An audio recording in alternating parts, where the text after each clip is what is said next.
आज का बाइबल का वचन निर्गमन ग्रंथ अध्याय 32 वचन 7 से 11, 13 और 14।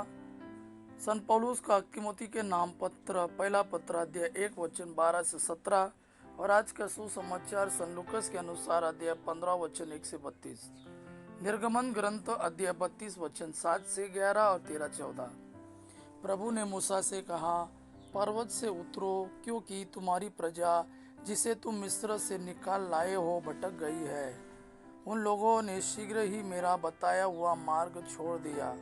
उन्होंने अपने लिए धली हुई धातु का बछड़ा बनाकर उसे दंडवत किया और बलि चढ़ाकर कहा, इज़राइल यही तुम्हारा देवता है, यही तुम्हें मिस्र से निकाल लाया। प्रभु ने मूसा से कहा, मैं देख रहा हूँ कि ये लोग कितने हठधर्मी हैं। मुझे इनका नाश करने दो।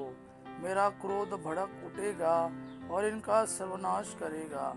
तब मैं तुम्हारे द्वार एक महान राष्ट्र उत्पन्न करूंगा।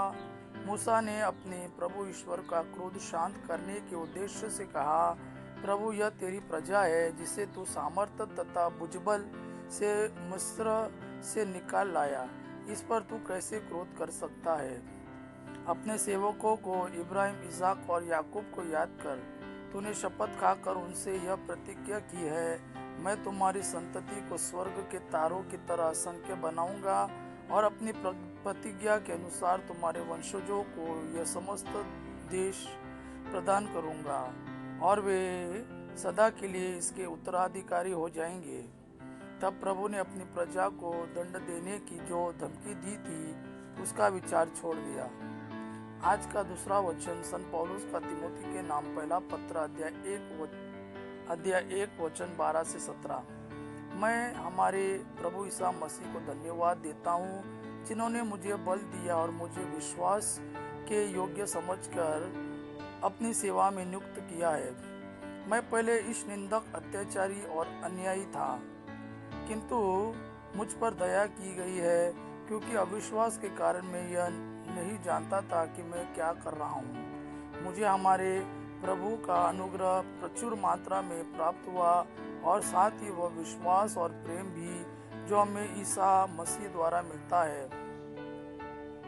यह कथन सुनिश्चित और नितांत विश्वसनीय है कि ईसा मसीह पापियों को बचाने के लिए संसार में आए और उनमें मैं सर्वप्रथम मैं हूँ। मुझ पर इसलिए दया की गई है कि ईसा मसीह सबसे पहले मुझ में अपनी संपूर्ण सहनशीलता प्रदर्शित करे और उन लोगों के लिए एक उदाहरण प्रस्तुत करे जो अनंत जीवन प्राप्त करने के लिए विश्वास करेंगे। युगों के अधिपति, अविनाशी, अदृश्य और अतुल्य ईश्वर को युगानुयुग सम्मान तथा महिमा, आमीन। आज का सुसमाचार सन लूकस के अनुसार अध्याय 15 वचन 1 से 32। ईसा का उपदेश सुनने के लिए नाकेदार और पापी उनके पास आया करते थे। फरीसी और शास्त्री यह कहते हुए बुनबुनाते थे, यह मनुष्य पापियों का स्वागत करता है और उनके साथ खाता पीता है। इस पर ईसा ने उनको यह दृष्टांत सुनाया, यदि तुम्हारे 100 भेड़ें हो और उनमें एक भी भटक जाए तो तुम लोगों में कौन ऐसा होगा जो 99 भेड़ों को निर्जन प्रदेश में छोड़कर न जाए और उस भटकी हुई को तब तक न खोजता रहे जब तक वह उसे नहीं पाए। पाने पर वह आनंदित होकर उसे अपने कंधों पर रख लेता है और घर आकर अपने मित्रों और पड़ोसियों को बुलाता है और उनसे कहता है, मेरे साथ आनंद मनाओ, क्योंकि मैंने अपनी भटकी हुई भेड़ को पा लिया है। मैं तुमसे कहता हूँ, इसी प्रकार 99 बधर्मियों की अपेक्षा जिन्हें पश्चाताप की आवश्यकता नहीं है, एक पश्चातापी पापी के लिए स्वर्ग में अधिक आनंद मनाया जाएगा। अथवा कौन ऐसी स्त्री होगी जिसके पास 10 सिक्के हो और उनमें से एक भी खो जाए तो बत्ती जलाकर और घर बुहार कर सावधानी से तब तक न खोजती रहे जब तक वह उसे नहीं पाए। पाने पर वह अपनी सखियों और पड़ोसिनों को बुलाकर कहती है, मेरे साथ आनंद मनाओ, क्योंकि मैंने जो सिक्का खोया था उसे पा लिया है। मैं तुमसे कहता हूँ, इसी प्रकार ईश्वर के दूत एक पश्चातापी पापी के लिए आनंद मनाते हैं। ईसा ने कहा, किसी मनुष्य के दो पुत्र थे। छोटे ने अपने पिता से कहा, पिताजी, संपत्ति का जो भाग मेरा है मुझे दे दीजिए।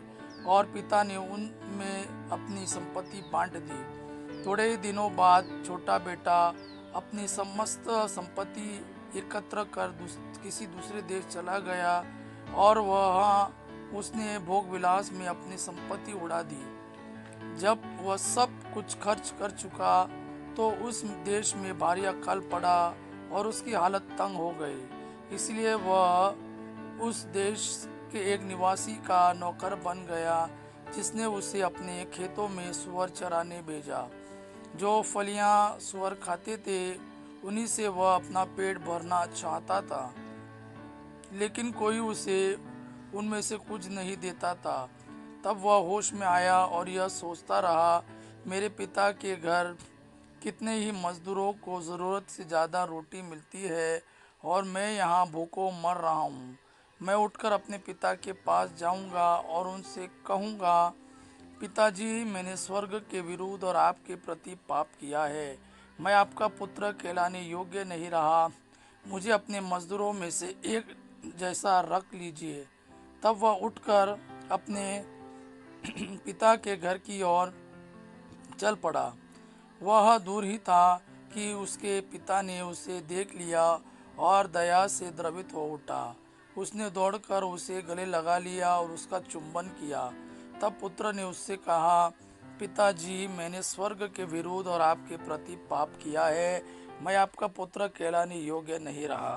परंतु पिता ने अपने नौकरों से कहा, जल्दी अच्छे से अच्छे कपड़े लाकर इसको पहनाओ और इसकी उंगली में अंगूठी और इसके पैरों में जूते पहना दो। मोटा बछड़ा भी लाकर मारो, हम खाएं और आनंद मनाएं, क्योंकि मेरा यह बेटा मर गया था और फिर जी गया है, यह खो गया था और फिर मिल गया है। और वे आनंद मनाने लगे। उसका जेठा लड़का खेत में था। जब वो लौटकर घर के निकट पहुंचा तो उसे गाने बजाने और नाचने की आवाज़ सुनाई पड़ी। उसने एक नौकर को बुलाया और इसके विषय में पूछा।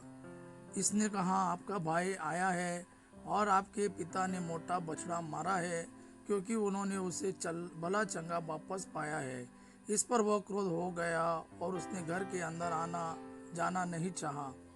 तब उसका पिता उसे मनाने के लिए बाहर आया, परंतु उसने अपने पिता को उत्तर दिया, देखिए, मैं इतने वर्षों से आपकी सेवा करता आया हूँ।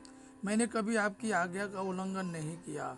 फिर भी आपने कभी मुझे बकरी का बच्चा तक नहीं दिया, ताकि मैं अपने मित्रों के साथ आनंद मनाऊं। पर जैसे ही आपका यह बेटा आया, जिसने वेश्याओं के पीछे अपनी संपत्ति उड़ा दी है, आपने उसके लिए मोटा बछड़ा मार डाला है। इस पर पिता ने उससे कहा, बेटा, तुम तो सदा मेरे साथ रहते हो और जो कुछ मेरा है वह तुम्हारा है। परंतु आनंद मनाना और उल्लसित होना उचित ही था, क्योंकि तुम्हारा यह भाई मर गया था और फिर जी गया है, यह खो गया था और मिल गया है। यह प्रभु का वाणी है। प्रभु को धन्यवाद। आबा पिता की महिमा और पुत्र यीशु का प्रेम आप पर सदा सर्वदा बना रहे। आमीन।